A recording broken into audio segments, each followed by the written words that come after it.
Hello friends. ఈరోజు చూసుకున్నట్లయితే మన 'తారక్' అన్న ఇమేజు గ్లోబల్ వైడ్ ఎక్కడ పడితే అక్కడే ఉందన్నమాట. కానీ సరిగ్గా 10 సంవత్సరాల కింద చూసుకున్నట్లయితే మన తెలుగు ఇండస్ట్రీలోనే విమర్శించే వాళ్ళ సంఖ్య అయితే చాలా ఎక్కువగా ఉండేది. "నువ్వింక రిటైర్మెంట్ తీసేసుకో సినిమా ఇండస్ట్రీకి. ఇంక నువ్వు సినిమాలకి పనికిరావు" అనే విధంగా అయితే మాట్లాడుకుంటూ వచ్చారన్నమాట మూవీని హేట్ చేసేసి చాలామంది. సో, ఇప్పుడు వాళ్ళందరూ గూడా నోటి మీద వేళ్ళేసుకునేలాగైతే స్ట్రాంగ్ రిప్లై ఇచ్చాడన్నమాట ఈ 10 ఏళ్ళు గూడా. అసలు ఎందుకు ఈ విధంగా జరిగింది అంటే ఇప్పుడు మాట్లాడుకుందాం. అసలు ఎందుకు ఇప్పుడు ఈ టాపికొచ్చిందో. గతంలో చూసుకున్నట్లయితే 19 ఏళ్లకే ఒక సంచలనమైన బ్లాక్ బస్టర్ అది కూడా ఇండస్ట్రీ బ్లాక్ బస్టర్ అయితే మన 'తారక్ అన్న' అయితే ఎదుర్కొన్నాడనమాట అతి తక్కువ వయసులోనే. ఆ తర్వాత మళ్ళీ హిట్లే లేవు. 2010లోనైతే మళ్ళీ సాలిడ్ హిట్లయితే రెండైతే తగిలాయనమాట. మళ్ళీ 3 సంవత్సరాలన్నర కూడా ఒక్క మంచి హిట్ కూడా తగలలేదనమాట మన 'తారక్ అన్నకి'. ఆ తర్వాత వచ్చింది మన 'పూరి జగన్నాథ్' అదే విధంగా మన 'ఎన్టీఆర్' అన్న మధ్యలోని మన మణిరత్నం గారి బ్యాక్‌గ్రౌండ్ అయితే ఇవ్వడం అయితే జరిగింది. మరి ఆ మూవీకైతే. నిజంగా చెప్పాలి అంటే ఆ మూవీకి గూడా చాలా దారుణమైన పరాజయం ఎదురవుతుంది అనే విధంగా అయితే మాట్లాడుకున్నారు. కానీ అందరి మాటలు గూడా తారుమారు అయ్యేటట్టయితే 2015 ఫిబ్రవరి 13వ తారీఖునైతే ఆ మూవీ అయితే రిలీజ్ కావడం అయితే జరిగింది. సంచలన విజయం అయితే ఆ మూవీ 'టెంపర్' అయితే అందుకోవడం అయితే జరిగిందనమాట.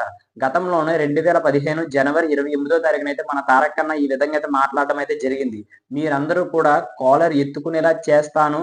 అప్పటి వరకు నేను నిద్రపోను అంటే జస్ట్ ఉంటారు కదా! ఆ విధంగా కష్టపడతాను. హార్డ్ వర్క్ అయితే మీకు మంచి కంటెంట్ ఇవ్వడానికి నేనైతే కష్టపడతాను అనే విధంగా అయితే మన 'తారక్ అన్న' అయితే ఆ రోజైతే మనకి మాట ఇవ్వడం అయితే జరిగింది. అది మాటలా కాకుండా నిజంగా చెప్పాలి అంటే ప్రాణం పెట్టి ఈ రోజు మన ముందుకైతే మూవీస్ తీసుకొస్తున్నాడు అని చెప్పడంలో అయితే ఎటువంటి సందేహం లేదు భయ్యా.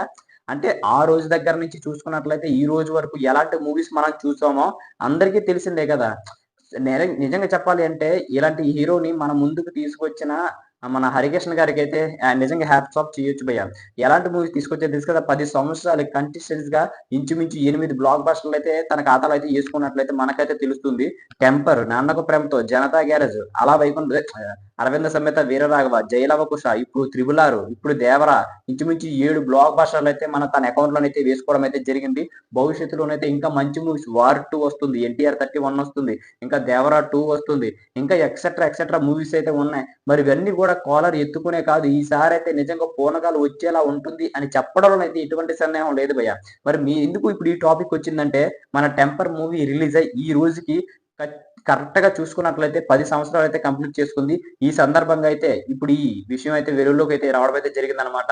ఇప్పుడు గతంలోని ఆ 10 సంవత్సరాల కిందట చూసుకున్నట్లయితే మన 'తారక్ అన్న' ఓన్లీ మన ఆంధ్రప్రదేశ్ అదే విధంగా తెలంగాణకు మాత్రమే ఎక్కువగా పరిచయం ఉండేది. ఇప్పుడు చూసుకున్నట్లయితే మన ఆంధ్రప్రదేశ్ నుంచి జపాన్ వరకు ఎక్కడ చూసినా సరే 'తారక్' అంటే పడి చచ్చిపోయే వాళ్ళ సంఖ్య అయితే కోట్లల్లో ఉన్నారనమాట.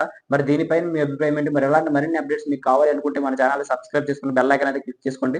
అప్పుడే మనం పెట్టే ప్రతి వీడియో మీ వరకు చేరుకుంటుందనమాట.